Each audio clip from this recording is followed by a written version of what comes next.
મહારાજના વખતની એક વાત છે. શ્રીજી મહારાજ અને અમુક સંતો ડાંગરવા ગામ ગયેલા અને ડાંગરવા ગામમાં મહારાજે બધા સંતોને બબ્બે લાડુ પીરસા. શ્રીજી મહારાજનો એવો નિયમ હતો કે જ્યારે સંતો જમવા બેસે ત્યારે પંક્તિમાં અતિશય ભાવથી પીરસે. જ્યારે મહારાજ પીરસવા જાય ત્યારે 7 વખત સંતોને પીરસીને જમાડે. આવું આધારાનંદ સ્વામીએ હરિચરિત્રામૃત સાગર ગ્રંથમાં લખ્યું.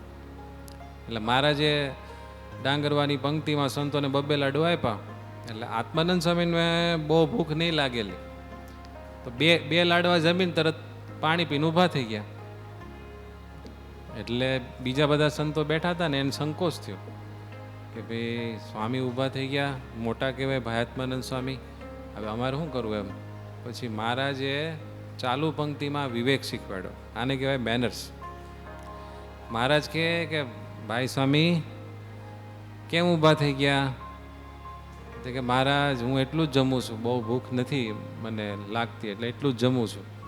એટલે મારું જમવાનું પૂરું થઈ ગયું એટલે ઊભો થઈ ગયો. પછી મહારાજ કહે તમારું જમવાનું પૂરું થઈ ગયું, તમે ઊભા થઈ ગયા, એમ ન ચાલે ને સ્વામી, હજી બીજા જમે છે. તો કે કોઈકનો ખોરાક વધારે હોય, કોઈકનો ખોરાક ઓછો હોય. તમારો ખોરાક ઓછો છે તો તમે જમીન ઊભા થઈ જાઓ, બીજાને સંકોચ થાય. બીજાને સંકોચ થાય એવું આપણે કરાય નહીં. એટલે હવે તમે ધ્યાન રાખજો.